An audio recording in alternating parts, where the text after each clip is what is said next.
the mind is a place of its own, and in itself can make heaven out of hell and hell out of heaven.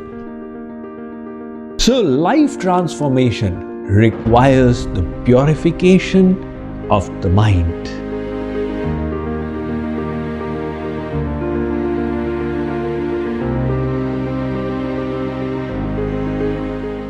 Tavrit and Suvrit were two brothers who got out from their home to listen to the Bhagavad Saptah taking place at the temple.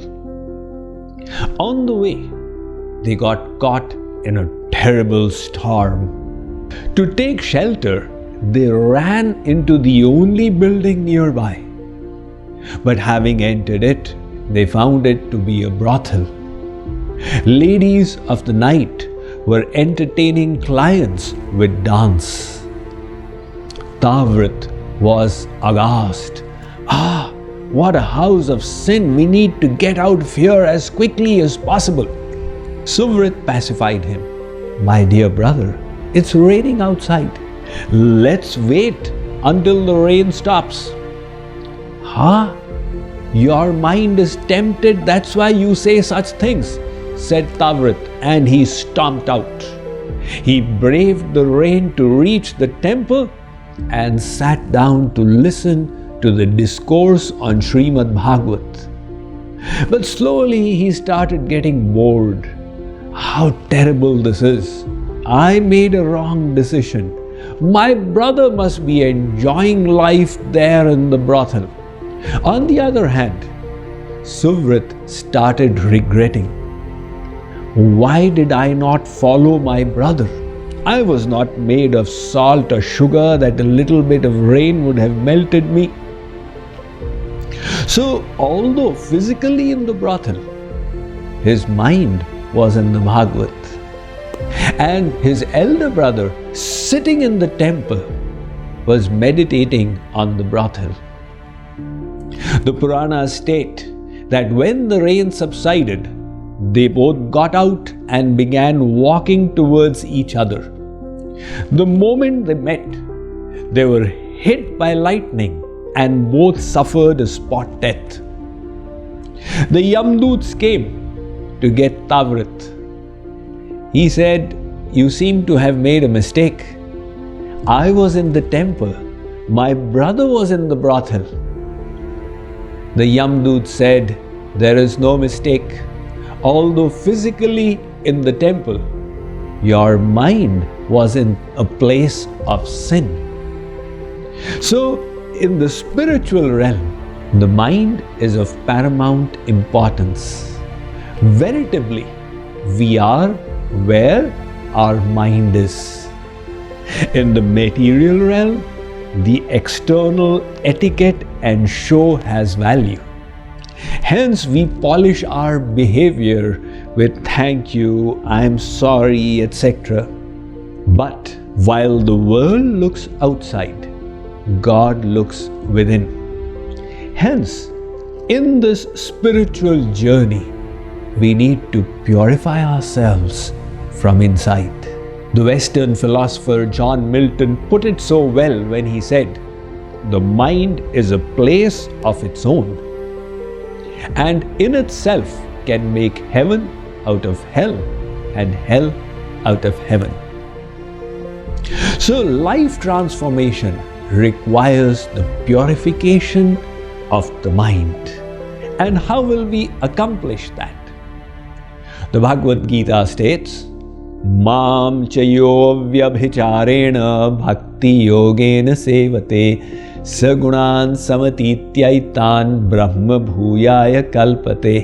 Arjun, Lord Krishna states, your mind is in the three gunas, the three modes of material nature, sattva, rajas and tamas. I am trigunatit, transcendental to the three modes.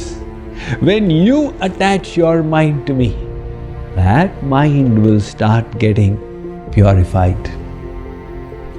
So how then will we attach the mind to the Supreme? we will need to establish a daily practice. Consider the example of milk and water. If you pour milk into the water, it mixes with the water and is unable to retain its undiluted identity. However, if for some time you keep the milk apart from the water, transform it into yogurt, and then churn the yogurt to extract butter, that butter then can challenge the water.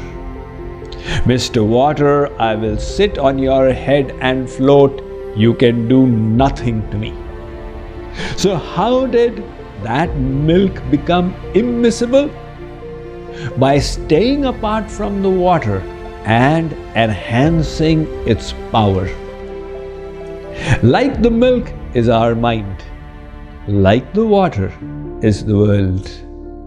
As we go through our worldly duties, despite the best of intentions to uplift our thoughts, very often the worldly distractions come in the way.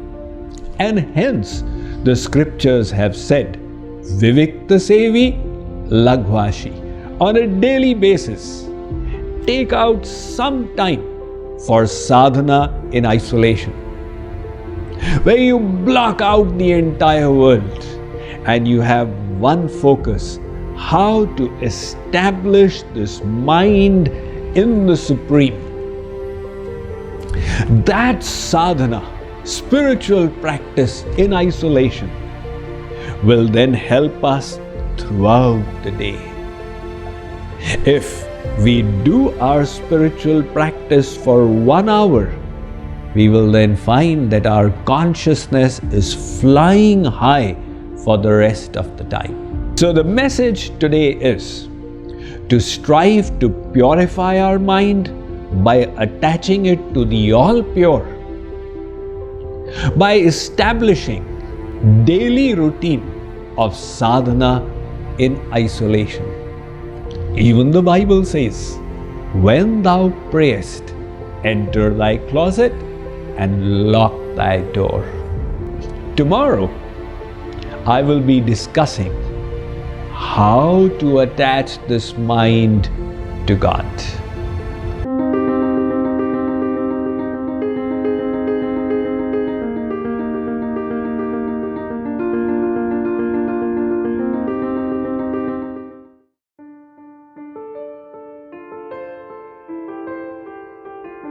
It was a transformational experience for me.